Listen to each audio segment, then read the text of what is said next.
Stop attaching your name to every part of your business. You're requiring people to fuck with you before they fuck with the product. Look in the mirror, my reflection, a bag of money. Okay. I look in the mirror, my reflection, a bag of money. What? I look in the. Are you this guy? So this is actually a picture, an ad that I stole from Iman Gaji, who's a fellow marketer, and just look at it. It's Marc Jacobs by Marc Jacobs by Marc Jacobs. His name in the label, his name here, his name there, his name everywhere. And Iman specifically uses it as a reference to people who are doing everything themselves in their agency.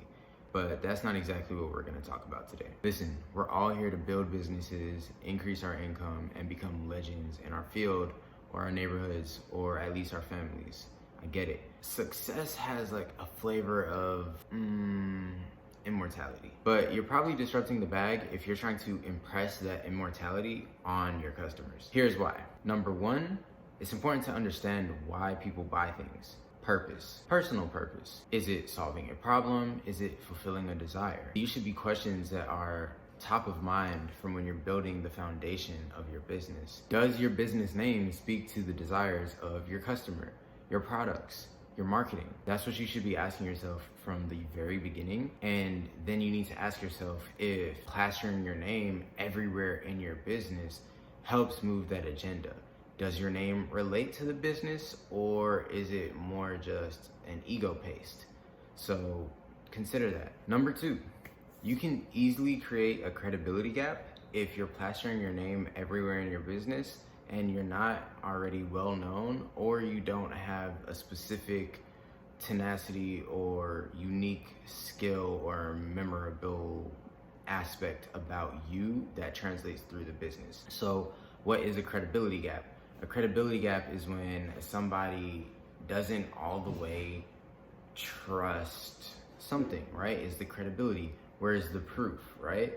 And when it comes to brands like Marc Jacobs, brands like Louis Vuitton, brands like Gucci, why people spend insane amounts of money on simple things for when their name is plastered on it is because they have a certain credibility of we deliver quality goods in a quality experience that lasts long, right?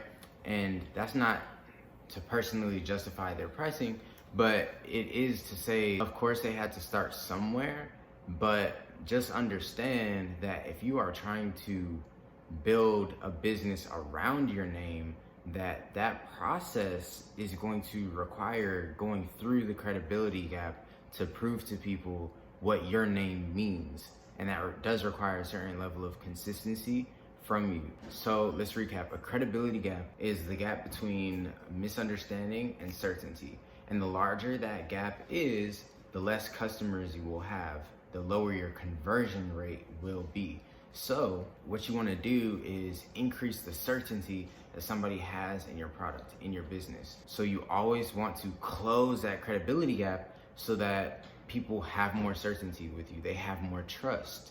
They are more willing to pull out their cash and spend it with you. Another reason why a credibility gap is created when all people know is this is somebody's name is that people like to know that they're in good hands when they place an order. And it's important to remember that people will more often trust a random organization than they will a random individual, and rightfully so. I mean, think about it. When you are spending money with an organization, you are more likely to have checks and balances, natural checks and balances, such as other people. When you spend money with an individual, everything is up to that individual to deliver.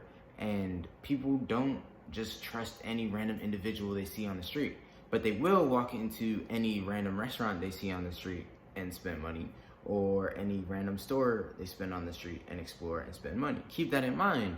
It's like if you place an order with me, with my company, and there are 10 of us, or at least perceived to be 10 of us, then you might have more faith in your order actually getting to you because there is a support system.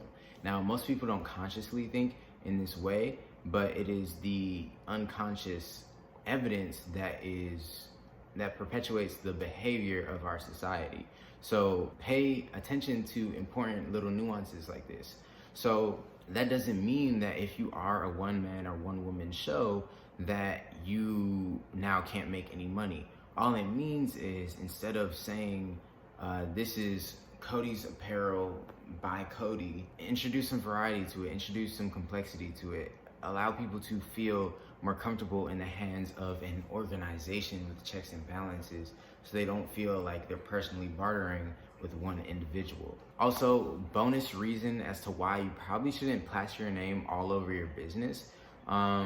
And this is not financial advice, this is not legal advice, I'm not a legal expert, but I have heard that you increase your chances of liability when your name is all throughout your business. If my LLC is Cody Fairweather or Fairweather Marketing, right, which is what my old LLC was, then you directly attach the entity, the business entity, to your name, and therefore I've heard that it can get muddy, and that the reason why you get this LLC, this S Corp, whatever, is at least in part to protect yourself from certain liability. And it is possible that you blur the lines there and then take on some personal liability. But again, I am not a legal or financial expert. This is just something that I have heard from people who are in that field. So it's something to do your own research on and consider. But yeah, just a quick video. It's something that I see every now and again, and I just want to let people be aware, if you are in that position, that it may not be the best move. And if that is something that you are persistent about, something you really do care about, getting your name out there, being another Gucci, being another Lamborghini, that you understand what it comes with, right? It's going to come with some credibility gaps. It's going to come with having some conversations with your attorney to make sure that you're straight at the end of the day. Yeah, so if you found this video helpful and you liked it and you want to support me, then go ahead and just like this video, subscribe, and I'll catch you on the next one. Peace. Reality ain't what we see, reality is what we think.